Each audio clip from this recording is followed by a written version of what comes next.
Que la paix et la grâce soient avec vous tous, mes frères et sœurs. Aujourd'hui, nous allons faire Matthieu 21, du verset 1er jusqu'au verset 15, et nous allons prier par la grâce du Seigneur Dieu vivant. Amen. Père, nous te disons merci pour ta grâce, pour ta miséricorde. Merci pour le moment de faveur. Merci Seigneur, nous allons lire ta parole. Que ta présence nous guide au nom de Jésus-Christ. Amen. Amen. Comme je le disais, nous allons faire Matthieu 21, du verset 1er jusqu'au verset 15, et nous allons commencer à lire la parole de Dieu. Amen.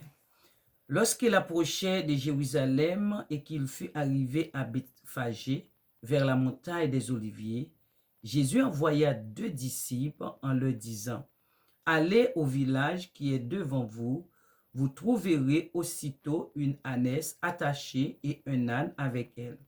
Détachez-les et amenez-les moi. Si quelqu'un vous dit quelque chose, vous répondrez, le Seigneur en a besoin. Et à l'instant, il les laissera aller. Or, ceci arriva afin que s'accomplisse ce qui avait été annoncé par le prophète. Dites à la fille de Sion, voici ton roi, vient à toi. Plein de douceur et monté sur un âne. Sur un âne, non, le petit d'une ânesse. Les disciples allaient et firent ce que Jésus leur avait ordonné. Ils amenaient l'ânesse et l'ânon, mirent sur eux leurs vêtements et les firent asseoir dessus. La plupart des gens de la foule étendirent leurs vêtements sur le chemin, d'autres coupaient des branches d'arbres et en jonchaient la route. Ceux qui précédaient et ceux qui le suivaient, Jésus criait Hosanna au fils de David, béni soit celui qui vient au nom du Seigneur, Hosanna dans les lieux très hauts. Lorsqu'il entra dans Jérusalem, toute la foule fut émue et l'on disait, qui est celui-ci? La foule répondait, c'est Jésus le prophète de Nazareth en Galilée. Jésus entra dans le temple de Dieu, il chassa tous ceux qui vendaient et qui achetaient dans le temple. Il renversa les tables des changeurs et les sièges des vendeurs des pigeons. Et il leur dit, il est écrit, ma maison sera appelée une maison de prière, mais vous, vous en faites une caverne de voleurs. Des aveugles, des boiteux s'approchaient de lui dans le temple et il les guérit. Mais les principaux sacrificateurs et les scribes furent indignés à la vue des choses merveilleuses qu'il avait faites et des enfants qui criaient dans le temple, Hosanna au fils de David. Amen.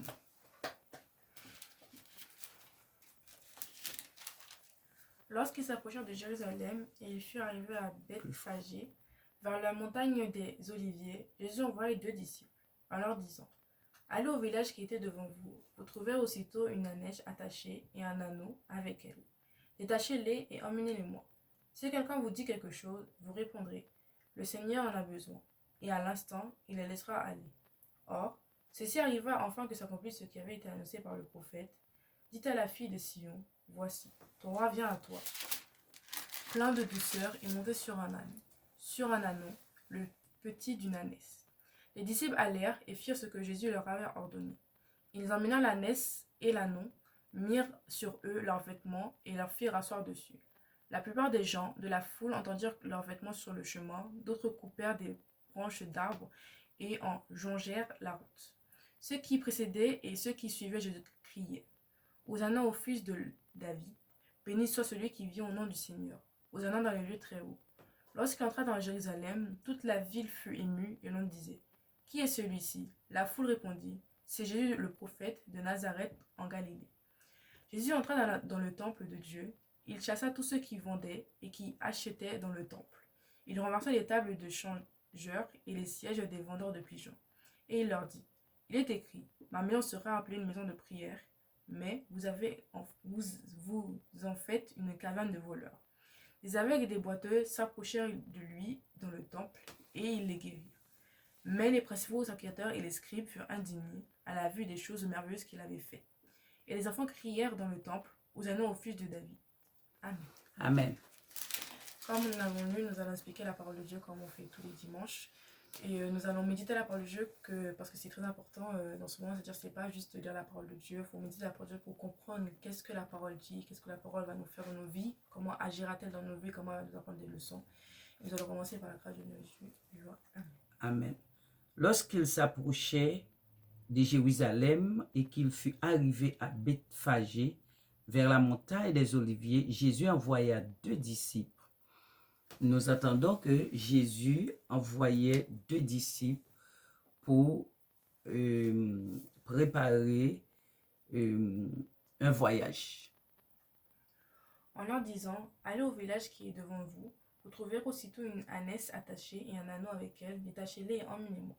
C'est-à-dire que Jésus leur donnait une instruction pour leur dire qu'il y avait une ville juste devant Jérusalem, disant d'aller là-bas, d'aller chercher un âne et un anneau pour moi et de les ramener à lui pour qu'il fasse son œuvre de la suite.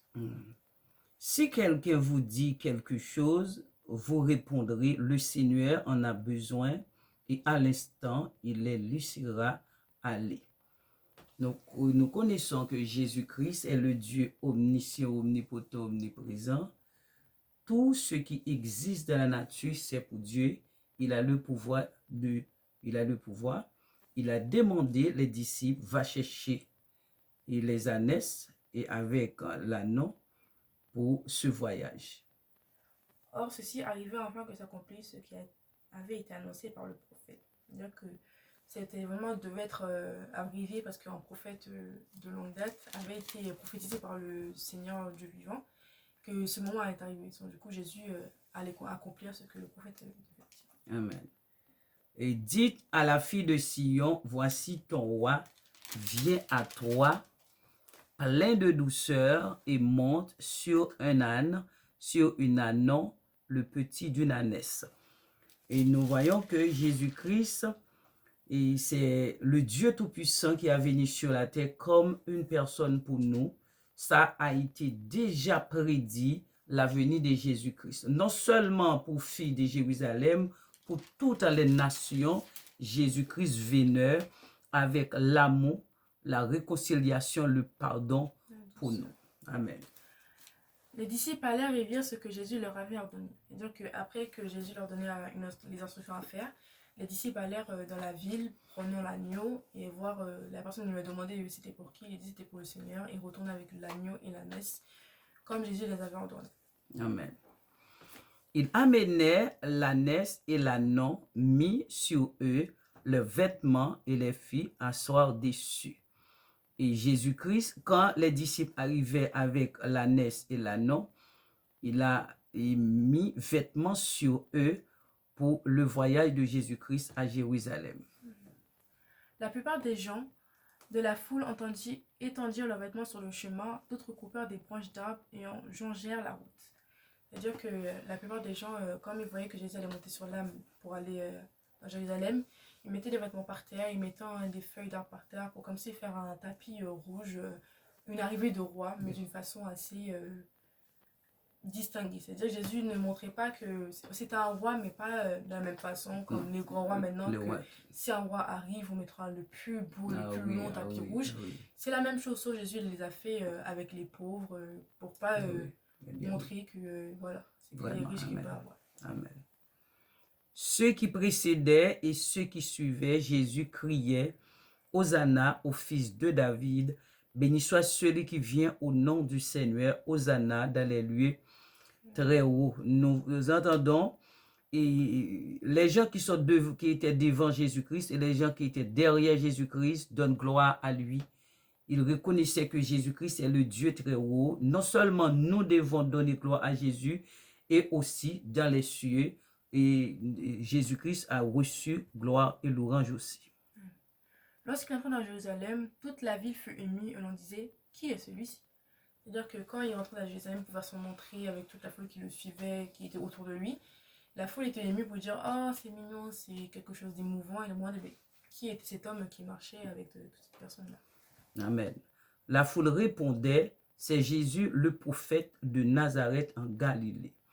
Nous voyons que beaucoup de personnes ne savaient pas Jésus-Christ ou bien ne connaissaient pas Jésus-Christ, mais quand la foule rentre à Jérusalem, et la ville était remplie d'étonnement, de joie, ouais, de joie. Beaucoup de personnes avaient beaucoup de questions. Qu'est-ce qu'est-ce qu'il fait? Quelle est cette personne et qui rentre ici avec beaucoup d'adoration comme ça? C'était Jésus-Christ de Nazareth, dit la foule. Jésus entrant dans le temple de Dieu, il chassa tous ceux qui vendaient et qui achetaient dans le temple. Il ramassa les tables des changeurs et les sièges des vendeurs des bijoux. Après, Jésus aurait fait son entrée, entré dans le temple et tout. Et vous voyez qu'il y avait beaucoup de vendeurs, beaucoup de choses qui ne devaient pas se faire, des gens qui vendent, des gens qui achètent. Du coup, il commençait à renverser tous ceux qui voyaient dans son passage, tous les gens qui vendaient, tous ceux qui achetaient aussi, que c'était irrespectueux de leur part de faire ça dans le temple du Seigneur. Bon, on va comprendre pourquoi. Amen. Et il leur dit, il est écrit, ma maison sera appelée une maison de prière, mais vous, vous en faites une caverne de voleurs. Ouais, comme nous savons déjà, la Bible, c'est un livre prédit. Et tout ce qui s'était passé était déjà écrit. Et quand Jésus était arrivé dans le temple, il disait que, ça disait déjà que sa maison, c'est une maison de prière, c'est une maison que les gens viennent adorer de Dieu. Et pas pour acheter. Et pas pour acheter, pour vendre des choses. C'était irrespectueux de leur part de faire ça. Amen. Des aveugles et des boiteux s'approchèrent de lui dans le temple et il les guérit. C'est-à-dire que les malades qui étaient autour du temple, quand ils ont entendu Jésus faire son œuvre, après que Jésus ait détruit toutes les tables, tout ce qui était là, ils allaient vers Jésus pour être guéris. Et comme Jésus voyait leur foi, ils étaient guéris. Amen. Sur la chose. Mais les principaux sacrificateurs et les scribes furent indignés à la vue des choses merveilleuses qu'il avait faites et des enfants qui criaient dans le temple, Hosanna au fils de David. Nous voyons que des gens, et des sacrificateurs, des scribes étaient indignés de faveur, de miséricorde de Dieu. Et qui étaient très choqués. Et aussi avec les enfants qui étaient criés, Hosanna, donne gloire à Dieu. Ça n'était pas passé bien pour eux. Mais nous devons servir mon Dieu, donne gloire à Dieu. Même si Satan, il est fâché, nous devons rester au pied du Seigneur de Jésus-Christ parce qu'il est le Dieu Tout-Puissant. Il est l'Esprit Saint et l'Esprit redoutable. Je pense que les principaux sacrificateurs et les scribes étaient un peu indignés, ils n'étaient pas vraiment contents. Non. Parce que de voir quelqu'un d'autre faire des miracles plus qu'eux, dire que c'était de la jalousie qui est très mauvais. Souvent, il faut savoir se contrôler quoi, la jalousie. Je sais pas, c'est très compliqué. Vraiment, je sais, très compliqué, mais il faut savoir se contrôler.